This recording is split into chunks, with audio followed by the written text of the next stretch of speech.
কলার পাতায় মোড়া পনির পাতুরি খেতে আমরা বেশ অভ্যস্ত, তবে এমনভাবে টিফিন বক্সে পনির পাতুরি একবার বাড়িতে অবশ্যই বানিয়ে দেখতে পারো। এটা তৈরি করতে ঠিক যতটা কম সময় লাগে, খেতে কিন্তু তার থেকেও অনেক বেশি সুন্দর লাগে। আর এর সাথে যদি হয়ে যায় একটা পোলাওর কম্বিনেশন, তাহলে কিন্তু মন্দ হয় না। তাই আগে থেকে আমি চ্যানেলে পোলাও রেসিপিটা পোস্ট করে রেখেছি, তোমরা চাইলে আমার কমেন্ট বক্সে আমি লিঙ্ক দিয়ে দেবো, চেক আউট করে নিতে পারো।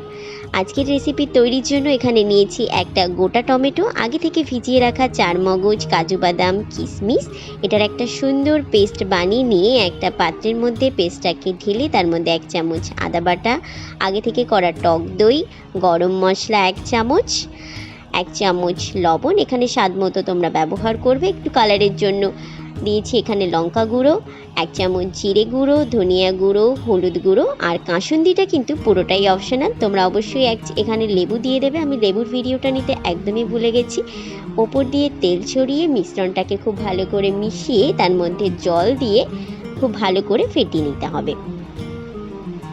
খুব ভালো করে যখন ফেটিয়ে নেওয়া হয়ে যাবে, এটাকে 5 মিনিটের জন্য ওভাবেই রেখে দেবার পর টিফিন বক্সে ঢেলে আগে থেকেই কেটে রাখা পনিরের টুকরোগুলোকে ওর মধ্যে একে একে দিয়ে দেব। পনিরের টুকরোগুলোকে মশলার সাথে খুব ভালো করে মিশিয়ে 5 মিনিটের মতো ছেড়ে দিলেই হয়ে যাবে।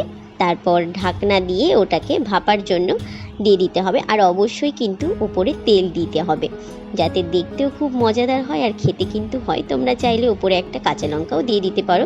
আজকে এখানে আমি রাইস কুকারে ভাপাচ্ছি, তোমরা চাইলে যে কোনো কিছুতেই ভাপিয়ে নিতে পারো। এখানে 10 থেকে 15 মিনিট সময় লাগবে। ফিরে আসছি তারপর।